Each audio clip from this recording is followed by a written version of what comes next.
Hello, hello, hello. I am so excited for today's episode. Today, I am here with Britta Buchanan. She is a former elementary school teacher who turned creative entrepreneur. She specializes in supporting spiritually conscious individuals to revitalize their creative expression through human design, the Akashic Records, and web copywriting in her business. I cannot wait to talk about how you blend those three together. Aligned and undefined, her business is aligned and undefined. She firmly believes we are all here to live a life of endless alignment and abundance, and that accessing our unique creative expression is a key component in making this happen. Britta, thank you so much for being here. I'm Thank you for excited to have having this me. conversation today. Me too. I've talked to people that do human design. I've talked to people that do Akashic Records, and I've talked to people that do copy, but I've never talked to somebody who does them all together. So that's kind of cool.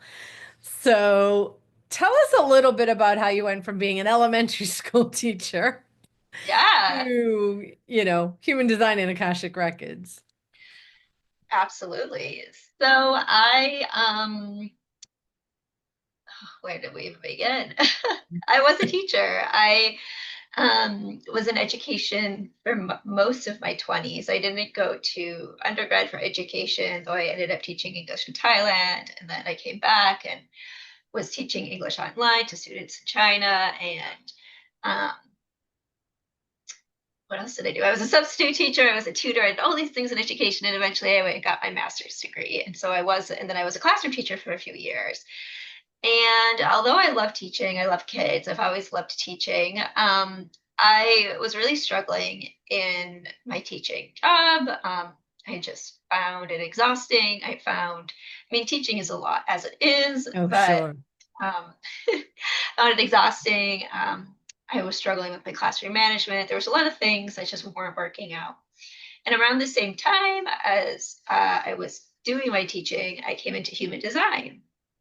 And I was not spiritually inclined at all at this time. I mean, I've always been into profiling tools like Myers-Briggs and Enneagram and stuff like that, but I wasn't into spirituality. I didn't grow up in a family that was spiritual. And so I kind of all thought it was a little baloney. So even though I got my human design, and this was probably late 19, early 2020, I was like, I resonate with this, but I don't Oh, believe what is this. this? It like hinges on, Astrology, birth? Yeah. well, yeah, and it's just the origin story, like the origin story for human design is the guy who brought it into the world. He channeled it on LSD, and it was just like, this is a like, no, like, no, no, no. So I put it away and like was doing other stuff with other profiling tools. And then in early 2021, I was guided. I just got this intuitive nudge to get back into human design. And so I did. And in human design, I'm a reflector, which is the 1%, the rarest type. And there was so much about it that made sense to me. So many things that validated my experience about why I felt really inconsistent, why um, I felt like I mirrored things back to people and I didn't understand it. The strategy for reflectors is to wait a lunar cycle. And so like I had very intuitively just been waiting a long time for big decisions and it just all made sense. And so I got deeper into human design, still wasn't quite um, believing it, but was experimenting with it. And then a few months into it, I ended up moving to a new location and I immediately noticed a difference. And a really big thing for reflectors in human design is their location. Like Oh, interesting. we Okay. amplify our environment. And so it's very important that we're in the right environment for us. And so I noticed that in this new place that I was living, I felt so much better. I just like things just I was like, oh my gosh.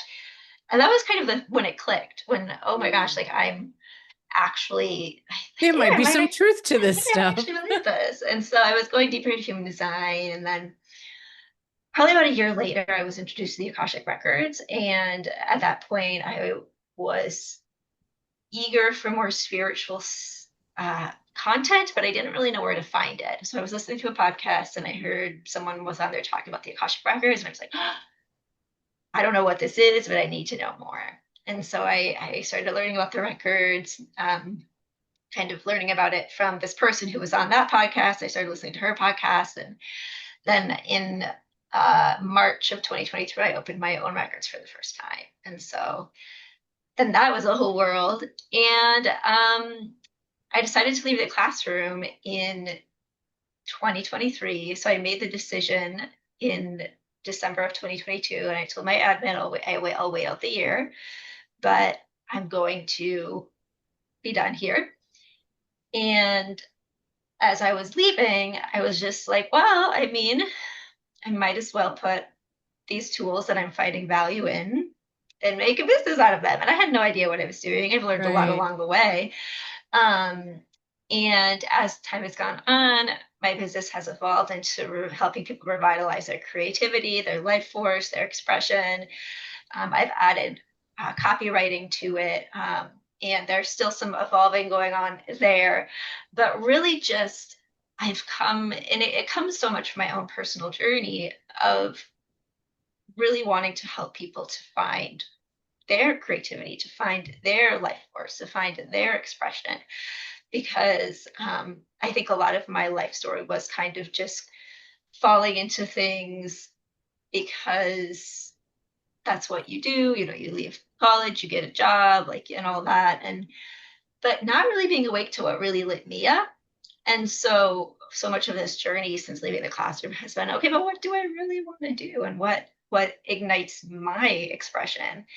And of course, it is our journeys that often is what we're often inspired to bring to others. Of And so course. that's kind of what it's evolved to, just from my own experience of what actually ignites me, and how can now I want to help other people do that. Yeah, I love that. I know you talk a lot about creativity, and I love when I talk to people about creativity because for a long time, I would say, I'm not creative. I'm not creative because to me, creativity is the person with the paintbrush or sketching, right? Um, and what I've learned, so my human design is I'm a manifesting generator. And one of the things that I learned last year or the year before was that I respond, right? So the creating something from scratch, like I freeze when I have to create something from scratch. Thank you, Chat GPT. I don't know how I survived before Chat GPT, but like I'll have ideas and I'll say to Chat GPT, I want to do a workshop on blah, blah, blah, blah, blah. Give me some ideas. And then from there I can go. But recognizing we all have different forms of creativity really helped me in stop saying I'm not creative. Yes, I'm not an artist. I'm not painting things. I'm not, drawing, but I create in other ways. I'm a hairdresser for crying out loud, right? Like, so I create in other ways, but like to me, creativity was the artist, right? Or somebody who can, take a string and make a beautiful something out of it, right? People who can make something out of nothing. But I've learned I create differently. So you believe that everyone has creativity, right? What are some ways that help them uncover that and bring it to light? Well, I think the human design is a really great way to do that. And, I incorporate human design with my clients, where, like you said, you're a manifesting generator. So you're designed to respond. And so, instead of putting all that pressure on yourself to come up with things to like initiate, that's what the manifestors are here to do. Like, that when you have something to respond to, that's where you can create from. Right. Um, and so I think the human design is really great. And there's also like a lot of like nuances in the human design if we're going in even deeper, but like because aura type is really the broad strokes, and then we can go in way deeper to the different gates that you have in your chart, which is kind of where the planets were at the time that you were born and 90 days before. Like you can look at your centers. There's so many other ways that we can draw out their creativity within you from your human design. I think the Akashic records also are a really great way to, yeah, I love using the records because they are have so much access to our potential that we don't always see. And so I don't say that I'm psychic because I don't believe I can channel. I believe I channel possibilities. I believe I can give Mm. you insight into the ways you can go, but it's no guarantee because I believe that we co-create with the universe, and so the records can give And us we have free really, will, right? yeah, Yeah. absolutely. And so I think that the records are also a great way to figure out, where can I utilize my creativity? How can I foster it? Because we can get so much insight into, really kind of what our purpose is in this life and how we can use it to the best of our ability. There's also healing that can be done in the records as well, which can also help us open up space to be more creative. So let's just take a step back for the people who are listening and they're like, what the hell are these two talking about? What is this human design? What are Akashic Yeah, records? So why don't we just like break it down, in simple terms? What is human design? What are the Akashic records? great place to start. Right? You're right, Francine. I was going off on a little bit of a tangent Well, we there. both were. I was like, and let's just and get and into yeah, it.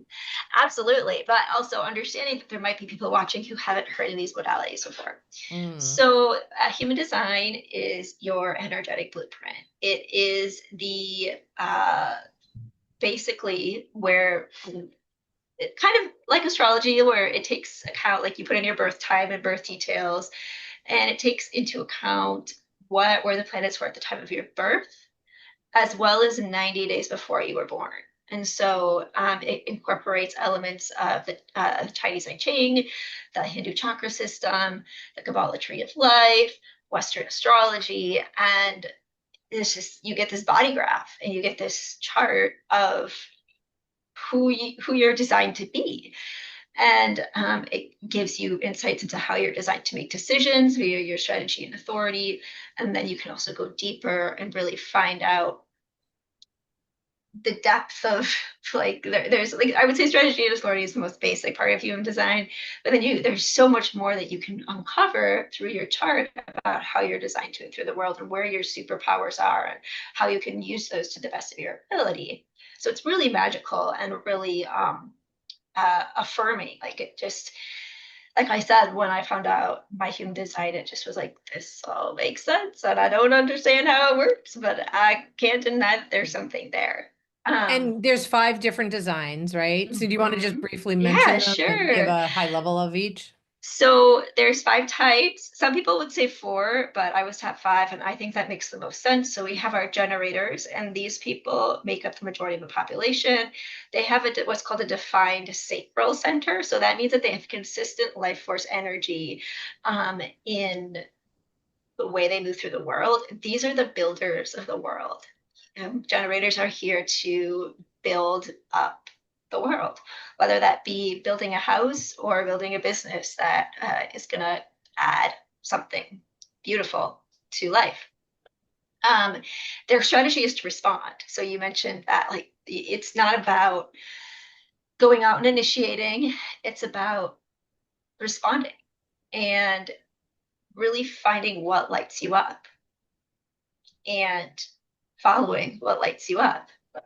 And that can take some time to decondition if you're a generator who has just been like going, going, going, going. But when you can really tune into what lights you up as a generator via yes or no questions, that can be life changing. Nice. Then we have the manifesting generators, and you said you're a manifesting generator, Francine. These are the hybrid of the generator and the manifester. Now, some people say that manifesting generators are just part of the generator, but I was taught they're different, and I think it makes sense. The manifesting generators are like the generators, they're here to build the world. They are multifaceted, multi passionate, they have tons of different interests. You guys move really quickly. Like you can just problem solve really quickly and like get things done in a way that other Yes. people like might not. You see ways to just make things easier and get things done Right. quickly. But you also kind of like to jump around different things, which sometimes that can make manifesting generators feel like they're a little weird, like they can't stick to something.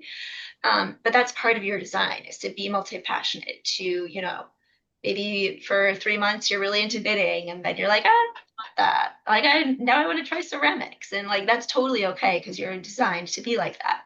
So you're When I was designed. in corporate, when I had a corporate job, people would be like, "What do you do?" I'm like, "Oh, I run call centers. I'm a hairdresser, and I'm also a coach and an energy healer." And people would look at me and be like, "What?" And that felt so normal to me because I always had more than one job. Right? I Mhm. always was doing things, but like as I've learned more about different profiles and stuff, I'm like, oh, that's just how I'm built. Like Yeah. that's just who I am. Because I've had people look at me and go, what? Like, what? That's a lot. And I'm like, is it? Like that feels so normal to me. Yeah, but it is. It is supposed to be normal for you Right. because that is you're designed to be multi-passionate and to Yeah. have tons of different interests. And like people who think that's weird, like whatever, like Right. that's their problem. And so the manifesting generator strategy is to respond. Again, to respond, uh, practicing with yes and no questions can be great. Like, do I want to eat pizza today? Do I want to eat a popsicle? I don't know. Yeah. And then informing. So it's really important that you inform people of what you're doing. And you also like to be informed back as well. Mm. It's not asking for permission, it's just saying, I'm doing this. Yeah. So then we have the manifestors, and manifestors are the only type that is actually designed to raw and purely initiate. And they don't have a defined sacral. So manifesting generators and generators have a defined consistent sacral energy. The manifestors don't have a defined sacral, but they do have a direct connection from a motor, which is an energy center, to the throat. And so they're designed to use that energy to speak out and initiate. And their strategy is to initiate. And that can be very, for manifestors that come from human design, it can be very challenging at first because a lot of manifestors have been conditioned against initiating because we grew up in a society that tells you to listen to Mm. the teacher, to raise your hand. Um, you know, children are seen and not heard. Right. And so manifestors a lot of times have very people pleasing tendencies where they don't want to do that because they were conditioned very early on to not initiate. But when they're in alignment, they do initiate. Yeah. And they're designed to initiate things into action, but they're not designed to necessarily finish it. That's the manifestor, the manifesting generator, the generators are here to do that. So manifestors are designed to initiate things and then have periods of rest where they're not, They need constantly to do and then initiating. rest and do and Yeah, rest. yeah, Yeah. yeah. And then we have the projectors, and the projectors also have an undefined sacral. They don't have consistent light force energy. They are designed to wait for an invitation. So Mm. projectors are our guides. They are the people that are here to point out what's not working, to basically like save humanity from all the crap that it is going through. Like Perfect. projectors are the people that are here to kind of guide us into the new paradigm in human design. We talk about 2027 being the new paradigm when like a new era is born on this earth, and a lot of spiritual systems talk about us going in, like we're entering a new age Yeah. around this time in history, and projectors are here to help guide us there. But the thing is that projectors, they're not designed to just speak it out to anybody because it won't be received if they're just speaking it out to anybody. They're here to wait for that invitation. And once they have the invitation, they can share to their heart's content and give people that guidance and recognize that not everybody wants to hear their guidance. Their guidance is for the people that really, really want to hear it, and they're going to be invited in if they want to hear it. And then we have the reflectors, and I'm a reflector. Reflectors are our mirrors. Reflectors are the rarest type. They're about 1% of the population. And we are here to amplify the health of the community, which I said earlier, environment is really important for reflectors. And I have noticed this throughout my life that when an environment starts to feel stale for me, I do not thrive. And reflectors are designed to wait a lunar cycle. So for big decisions, and what a big decision is, that's kind of a nuance. And that's something that I think I'm still kind of always playing with in my human design experiment. But we are here to be fluid, to give ourselves enough space and time to really feel into what is aligned for us and to who is aligned for us. And then when we find those environments that are aligned, we're able to really amplify the best of it. But we're also able to call out what's not working and um, kind of mirror mirror the environment in that way. And so there is a little bit of both the projector and the reflector can kind of see what's not working, but the projector is a much more like focus and the reflector is much like a bigger picture energy. Okay, nice. So that's the human design side. So what about the Akashic records? Share a little bit of what that is from a high level. Yeah, the Akashic records are your energetic library, simply put. Um, they are the collection of all the thoughts, feelings, experiences that you've had in this lifetime and past lifetimes, as well as future opportunities. So, like I said, I don't call myself a psychic, but I can see opportunities on offer for you in the future. And it's a really powerful space for you to really gain a deeper understanding of yourself and to understand, more of your purpose on this earth and how you're meant to live in alignment in the most authentic way for you. And you can read an individual's Akashic records. I also do collective readings, and so it's so powerful to use the records as a space to really more deeply understand yourself and your purpose. I love that. And how do you use, when somebody comes to you, what are they coming to you for when they want a reading that combines the two? What are they typically asking you or looking for? So what I've found over the years is that a lot of times people are looking for insights into that next step. And so my brand, it didn't start out this way, but it's really evolved into supporting people reignite their creativity, their life force, their expression, because my clients, they're usually feeling like they're lacking clarity in some way. And we work together and they walk away with more clarity on how to make that next step in the most creative, resourceful way for them.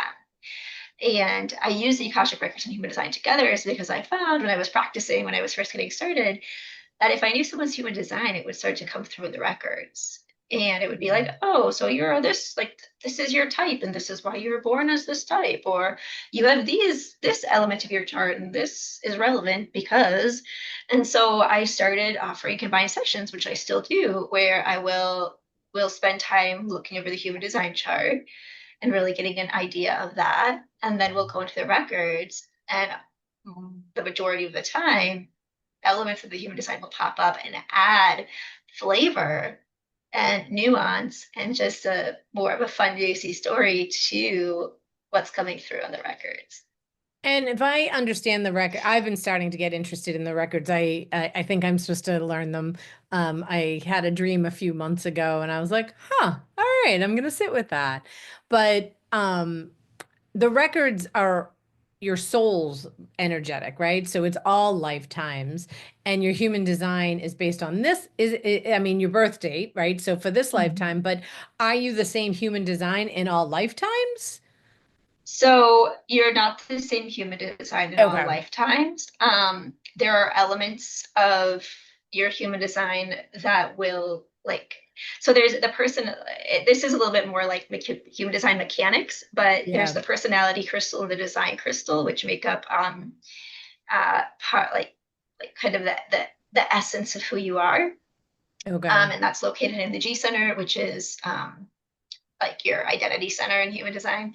Okay. And so the personality crystal is like the part of you that is unique to this lifetime, and the design crystal is the part of you that is like your, how do I say it? It's like kind of your unconscious, subconscious part of you. And so that is kind of the part of you that it has come over from other lifetimes. Okay. But it doesn't, you're not the same human design. I mean, I remember I channeled once for someone that like she was one type in this lifetime, but in another lifetime she was this completely different type. And so Yeah. you're not always the same Same. design Which in. makes sense, Yeah, right? yeah, because we all Um, choose, each individual lifetime is right. is going we choose the lifetimes that will support us Right. in our growth, and that It's also not always the is same. it's not always the same, Yeah. right? How can people begin to use these tools in their everyday life and not just for information, but for real transformation? Human design, I would say, I mean, we talk a lot about the human design space, about the experiment, where it's not just learning the information, but it's going out and like, how do I apply this to my life? What happens when I start to follow my strategy and authority? What happens, Francine, when you start to respond instead of trying to Hmm. initiate things all over the place? Right. For me, it's like, what happens when I actually give myself a lunar cycle for the big things? And really experimenting. Like, so obviously you can go and you can learn, you can get your chart online. There are multiple chart generators online. You can go down the rabbit hole of learning. You can get a reading with someone. You can do all the things. There's a lot of content on like Instagram and stuff these days too. Sure.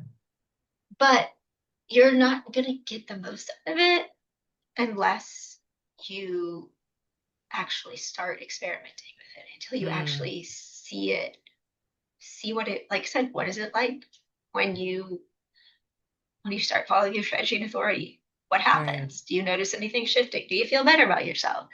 And I notice a lot of people, and I myself in the past have gotten really caught in the knowledge, and the knowledge only serves for so long. And so go out and experiment. And I would say the same thing with the Akashic records too. Like, if you're getting information from your records, you want to be discerning about it. And it's like, do I really resonate with what they're telling me? Like, how can I use this information that they're telling me to my greatest, how can I make the most out of it? And so I think for me, and I I have been known in the past to give my power away to these tools, but it's not Sure. about that. It's about, going to them for support and then going out to the world and putting it all into Right. action. Yeah. I have a client that works with somebody who uses human design and marketing. So she Mhm. helps her, market based on her own human design. So there's different ways that you can Yeah. use it for what, so I love that. Um, Yeah, and I use the human design in my copywriting as well to support people in writing really soulful copy. So there's tons of ways that you can ways to use do human it. design. Yeah. What are some signs that someone might be living out of alignment in their creativity, and how can they gently shift back? Well, or I'm just going to quick go through. There's some themes for each type that you'll know you're out of, like when you're out of alignment, you'll feel this Yeah. way. So for generators, they're going to feel frustration when they're out of alignment in any way, creative or not. But when they're in alignment, they feel satisfaction. Manifesting generators, you're going to feel frustration and anger. But when you're in alignment, you're going to feel satisfaction and peace. Mm, Manifestors, when they're out of alignment, will feel anger. When they're in alignment, they'll feel peace. Projectors will feel bitter when they're out of alignment. And that comes from like trying to put themselves out there without an invitation, and then nobody hears them and they're bitter. When they are in alignment, they feel recognized.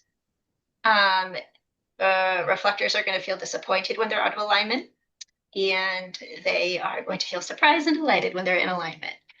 And so I think just overall, those are really great signposts. If you know what your human design type is, you don't even need to know like all the details of your chart. But if you just know what your strategy and authority is, and that, whatever your not self theme is, if you're starting to notice that theme come prop up, and if you're feeling like Francine, if you're feeling dissatisfied and angry all the time, or frustrated and angry all the time, that's probably a sign that you need to make a shift.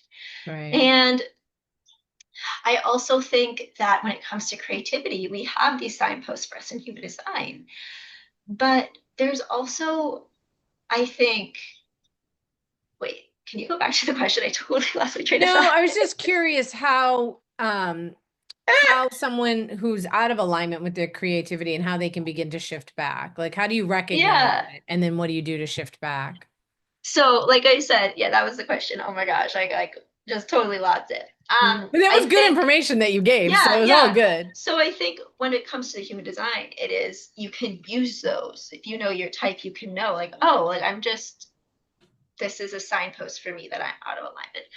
But I think there's also just something, we live in this world that is go, go, go, that, we get caught up in how things are supposed to be. You go to school, you graduate, you get married, you have kids, and it's like we have this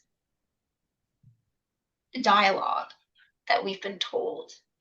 And so many of them get stuck in the dialogue, and then they all of a sudden they're like, wait a second, this isn't like even did I even choose this? Like, what happened? How did I get Right. here?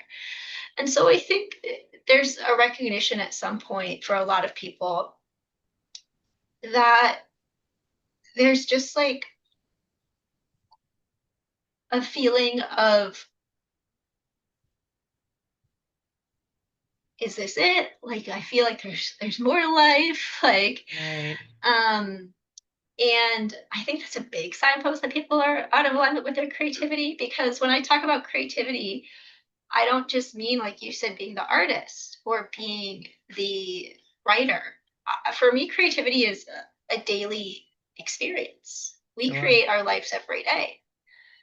The choices we make, whether we're choosing to stay in the job that is just so tedious, but we don't really see a way out. Like, that's a choice that we're making. And how can we maybe flip the script to support us in maybe creating an exit plan if that is something we're interested in?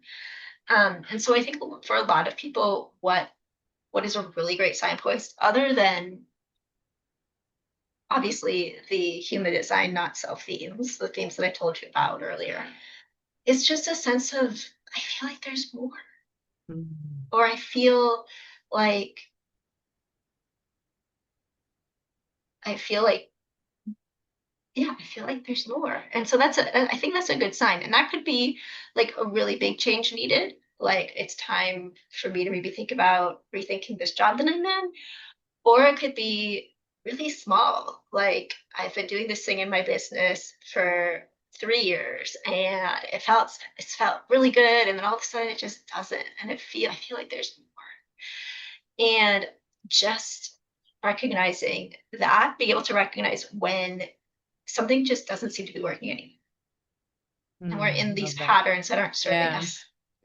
And I'm gonna ask this question for women, geared more towards women, because that's mostly what I work Mhm. with. I don't know if you work with both men and women, but why do you think so many women disconnect from their creative flow? And how can they begin to reconnect to it? And that might be true for men as well, but Yeah. I'm just gonna focus on women. I think there's a lot of expectation placed on women. Mm, I mean, so many of us have been conditioned to be caregivers, to be the one that takes care of it all, to be the one that solves the problems.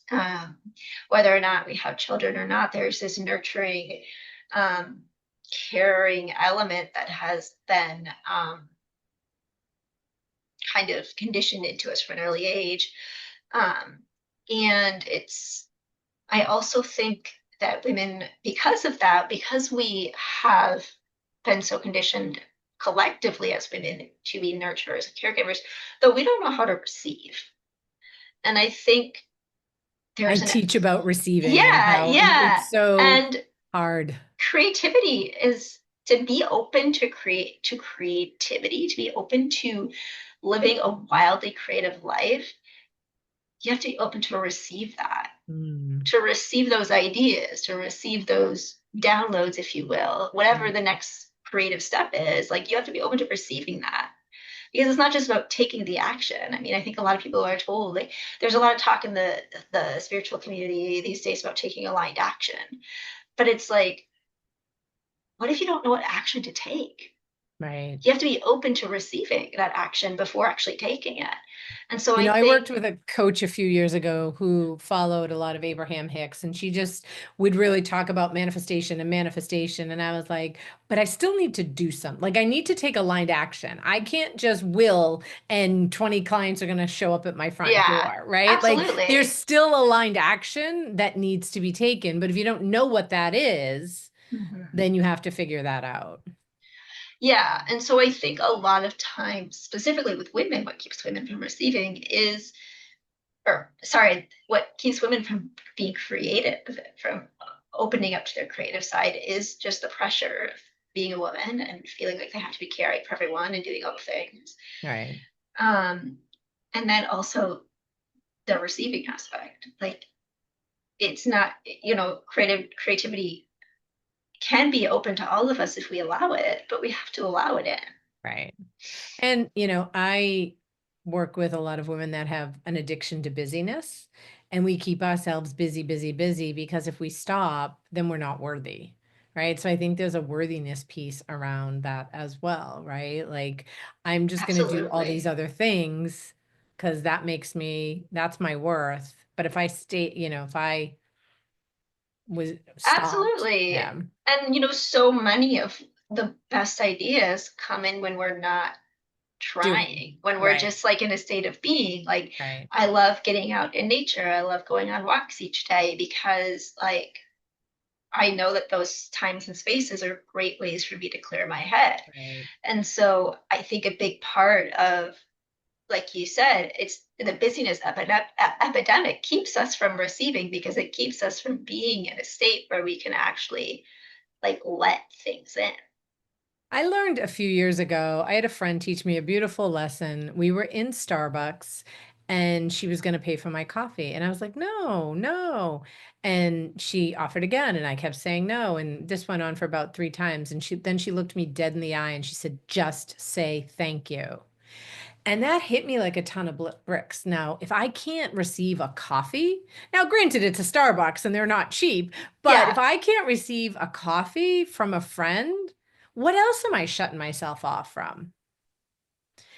And I Yes. mean I teach this to women now because it's so true. We're so used to no, no, no, no. I can do it. I've got it. I don't need help. I don't need support. I've got it. But if we're not receiving it, then we're shutting ourselves off for the bigger things too, right? Yeah. So, 100%. It does. yeah. It does start with those small Right. acts. Those Right. like, it's the small things first And that there are times people will offer to pay for dinner and it still feels uncomfortable, but and I'm the first one that will buy everyone dinner or a coffee or whatever. But receiving it. So now when somebody wants to pay for my meal, I go, "Thank you." All right, thanks, right? Because that's opening up the portal to being able to receive in bigger things as well. So I know absolutely. you talk about living a life of alignment and abundance. What does that mean to you personally, and how can others learn to live a life of alignment and abundance? For me, it's really deeply learning to trust myself, um, and my intuition, and I'm fairly uh, tapped in, if you will. So I'm very intuitive, and I think, especially in the journey with my business, learning to trust that I've got this has been a big lesson. And I think leaning into the my human design and connecting with other people who have my human design has been really supportive to me, especially because reflectors are the 1%. And the more that I've been learning the past few months is that it also like abundance starts from within.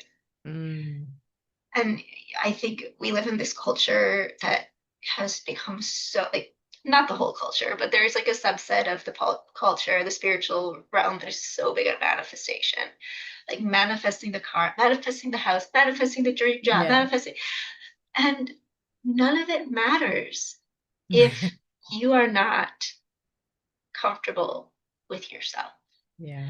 and if you You are can have all not the things and still be correct, miserable. if you're not comfortable within, and so Right. learning how to be comfortable with you and to accept who you are, and to do the inner work, which a lot of people don't want to do because it's uncomfortable, but your audience is probably more open to that than a lot of the population. Yeah. Just knowing, having listened to your podcast and knowing kind of what you tackle in your business, but it all starts from within.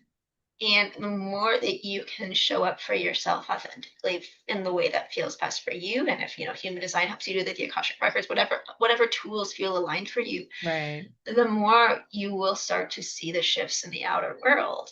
And yet it has to, the life of alignment and abundance has to start here. It has to start here first. I'm Right. pointing at Yeah. my Right. like At chest self. area, like my Yeah. heart area for those people who can't see. Yeah. And I would imagine you work a lot with spiritually conscious entrepreneurs. How does alignment show up differently in business, or does it? I think you I think it's all the same. Like that seems like a really woo-woo answer, but Yeah. it's all connected. The way we live our life in one area is the way that we live our life in another area. And so I think the way that we show up in our business is going to have a lot of similarities to the way that we show up in our life, our non-business life, and Yeah. vice versa. And so I think that the more that we can get a hold on our overall alignment, that's going to support every area of our life. Because I've gotten to this point where I just, it's hard for me to like separate, like, oh, this is one way and this is the other way, because I do. I just think it's all the same and it's all energy. Right. I love that. If someone's listening and thinking, I don't even know where to start, what would you say to them?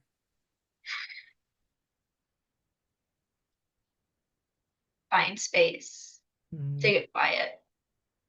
And that's going to look different for you depending on, I would say, your human design. Because for a manifesting generator like you, Francine, is sitting quietly for 2 hours.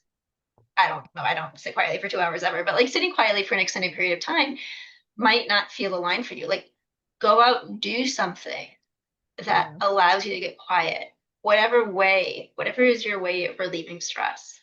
So some people do like to sit in meditation, and I love sitting in meditation for like 30 minutes. I For can do me, it's that. actually exercise, working out. Yeah, You yeah. And know, I was going to say, because you are a manifesting generator, you yeah, do need to use up all that energy for you. And yeah, so for non-sacral beings, probably have less problem sitting quietly for a long time. But if you're a generator or a manifesting generator, like getting quiet can mean movement too. And I mm, think that is sort of a misconception in the spiritual space. Like you have to sit in meditation for right. third, like, no, if that doesn't resonate with you, you don't have to sit in meditation, because I think meditation can happen in multiple forms. Like you can be meditating when you're exercising, like you said. Right. You I can be used to think, meditating yeah, when you're like planting a garden, like that's very meditative. So whatever works right. for you, but find a way that you can just be quiet and be in Mm, your own space, I and love that. preferably something that you enjoy doing, Yeah, and just see what happens. I mean, you can always find a practitioner to work with. I mean, you can always find a human design reader, you can always find a Akashic records reader, you can always find a coach. But not everybody has the means to do that, and right. it's not aligned for the moment. And so just the easiest thing you can do is find a way to be quiet I love and that. get away from the busyness and Yeah. just tap into what feels good for you. Yes. Oh my gosh, I could continue talking to you for hours, but I'm cognizant of how long we've already been talking. So I always love to ask this question as a last question. What is something that you live by that you want to share with our listeners? Trust yourself. Trust Mm, yourself. Um, and we live in a society that has kind of shut that down for a lot of us. I mean, there's a renaissance of spirituality in the collective right now, but we live in a society that's very logical and very linear, and right. that can go against trusting yourself. And Mm, so I think for me, it's trusting myself even when it doesn't make sense, and trusting that if I trust myself, I got this and I'm supported. nice. I love that. Oh, thank you. So, as I do in all podcasts, I have pulled three cards. They're in front of me. They are our Moonology deck. And on the day that we're recording this, it is the full moon, so it seems fitting. And I'm going to invite the question of maybe what area of my life do I need to be more creative? Okay, So I cool. have, yeah, so I have three cards. So I'm going to have Britta choose the first one. So there's left, center, and right. So left, center, and right. Feeling called to center Center. today. Perfect. And for those of you listening, I would invite you to choose a card. So for center is knowledge. Hmm. So how can you be more creative in your knowledge? Cool. If you chose left, ooh, the past. And what comes to me on that is, are you being creative in like almost making up stories of the past, right? Or how can you look at the past differently? And then if you chose right, releasing. What a Hmm. beautiful card on the full moon, right? Releasing. Perfect. So, Britta, this was such a fun conversation. Thank you so Thank you. much. Tell people how they can find you. Yeah, so you can find me at my website, www.alignedandundefined.com, where I have combined human design Akashic record sessions. I do also have just a 30-minute Akashic session if you just want that, and my copywriting services. I'm also on Instagram at aligned and undefined, and you can find me on LinkedIn. If you type in Britta Buchanan, I'm pretty sure I'm the only one there. Perfect. And we'll put all of that information in the show notes so people will have it. And for those of you listening, thank you for being here today on this journey towards a more enlightened and fulfilling life. I really hope that today's episode has inspired you to embrace your inner wisdom and navigate your path with a renewed sense of purpose. Remember, transformation begins from within. Take a moment every day to connect with your higher self and really trust that the universe is guiding you towards your highest good. If you found value in today's episode, please subscribe, leave a review, share it, do all the things to get the message out there. You can stay connected with both Britta and my community by checking out all the links that will be in the show notes. Until next time, continue to shine your light and walk in peace and love. I'm Francine Terrell, and this has been Effin' Fridays with Francine. Britta, thank you so much for being here. This has been so fun. You.